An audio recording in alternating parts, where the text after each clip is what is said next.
Having a Linux-based operating system instead of Windows, I'm sick of spending my entire existence turning off background processes of Windows.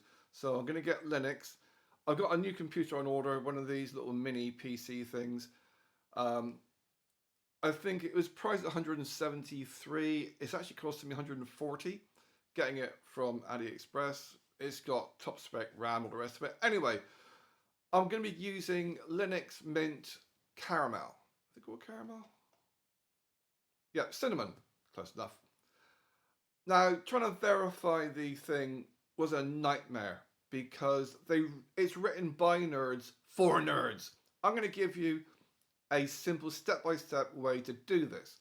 First of all, go to the Linux Mint website. That's linuxmint.com. linuxmint.com. Click the edition you want. There's 3 options. 2 of them seem to be nerd friendly and one seems to be more like Windows. That's Cinnamon. That's what I'm downloading.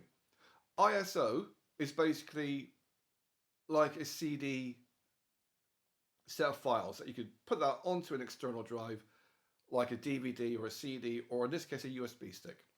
You need to have at least a 4 gig USB stick. I've just spent I think £5 to buy a brand new 64 gig USB stick. Now on this page it's really confusing unless you're a nerd. It is really confusing. So all I did was I clicked on, you can either click on here to download it as a torrent file, confusing, more applications to install, or what you can do is come down here, choose what country you live in, what region, and then just click on the link and it will download it within your web browser. At the same time as you do it, you right click. This is for Windows people, not if you've got Ubuntu or something else. If you're on Windows, right click, click Save Link As, and then it will save to your downloads folder. Okay, that is fairly straightforward. Now once you've finished doing your download, this is where it got confusing because they make a big emphasis on you have to verify it to make sure it's a genuine copy, because you can get dodgy copies that are designed to fuck you, which is not really surprising because that's what Windows does. So when you've downloaded it, it looks like a DVD. Yeah, that's what it looks like. Now Windows makes it difficult to verify stuff. If you right click on it, you do not have the option that you should have, which is to verify the CRC256. That's just basically an algorithm generated number to make sure it's real. So you don't have that option. So if you come down, so if you right click, you don't have to install anything else. You just right click, click on show more options. Now you've got more options. And if we go, just 1 second, you do have to install a zip reader. A zip reader is a very small file. Generally, you might have one installed already. The one that I'm using is called 7-zip. Yep. Oh, that's trying to install it. Fuck off. Right, okay, it's called 7-zip. It's a very simple, small application. The actual app itself is only 1.5 meg. So you install, fuck this. You will have to install some kind of zip file reader. This is basically for compressing files, for unlocking compressed files. It's a really small application. WinZip is the most common one, but it's not as used anymore. You can get PZip, you can get this one, which is 7-zip. The file is only 1.5 meg. Once you've installed it, it gives you options. So if you right click on here, you don't have the options you want, according to the step-by-step guide on Nerdology on the website. So what you do, you click on show more options, you got your 7-zip or WinZip or PZip or whatever zip file application you've installed. That would give you another menu to come up. You go all the way down to CRC SHA. Very bottom there, CRC SHA. On this one, you're looking for SHA 256. Okay, you click on that, and it will generate, it's calculating a specific verification number for that application, for that file, for your Linux Mint Cinnamon file. Right, so what it has done, it's generated a number here. So double click on that, and that way you can copy it. Yeah, so to do that, you double click, generates it, double click, and then copy. What you then do, your SHA-256 file that you downloaded, remember, we had it here. Right click, save as. Now to make sure it's the right one, these are all the 3 versions. Click edit, find, and then paste. And that will paste that generated number in here, and there it is. It shows it to you, it's highlighted. So that is how you verify that you've got the right version, and it is a verified version. So I'll do it again. I'll show you. These things are generated automatically.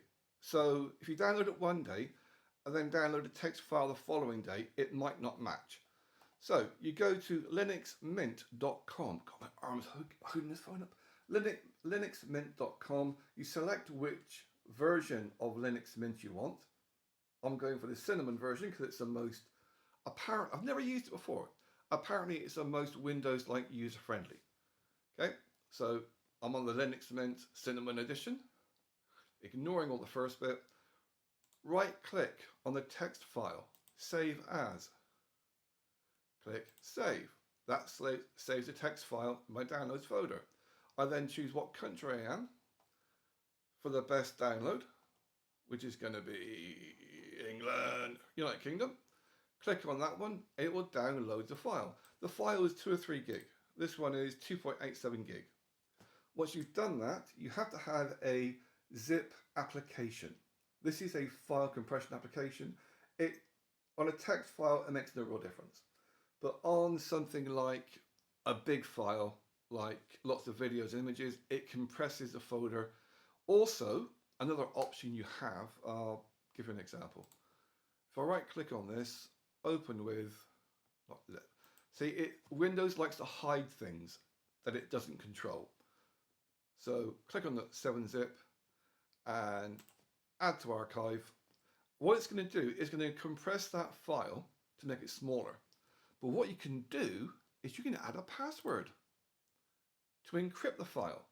This way, unless someone has your password, they will not be able to read the contents. They can see the title, but they won't supposedly put, AAA for the password. And we go AAA to confirm the password and click OK. That has now compressed the file, created a brand new file. There it is. That is a brand new file. It's a 7-zip file.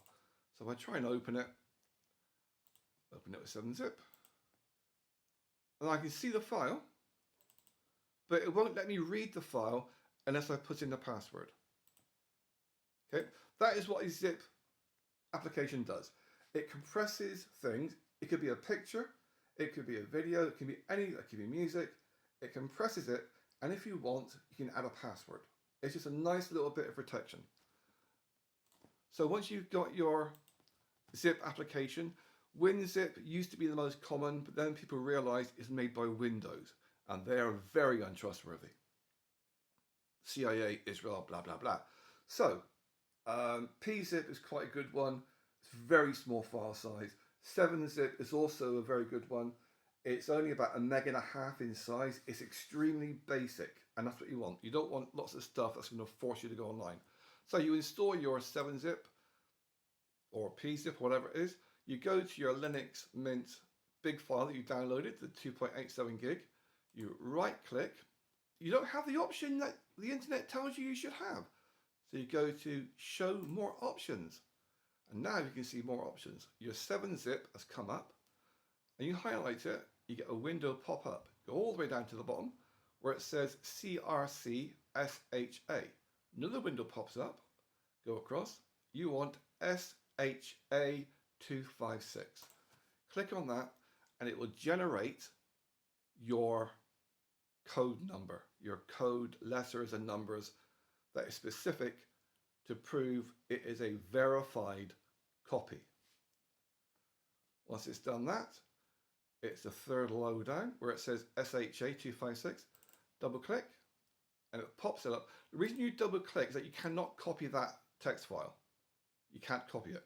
So you double click, then you can copy it.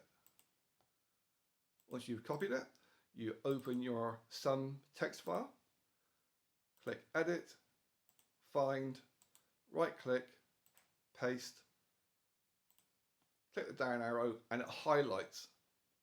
So it verifies that that is the correct serial number. So verification of the number and letters, and that is Linux Mint 22.3 Cinnamon 64-bit ISO. So, if you want to hear me say it a third time, rewind the bloody video and watch it again. So that is how you get the basic way to do Linux Mint, to put it on. Whether it's going to be any good or not, I don't know. That is why I bought myself a new mini PC, so that I can put it on a fresh thing without having to risk not having a computer. I need a computer for my day-to-day stuff, and I'd be screwed without it. That's just the world we live in. I'd much rather get a boat, have it electric, so I can generate my own power with wind turbines and bugger off and not come back. But at the moment, this is the world we live in. So yeah, that's the end of the video.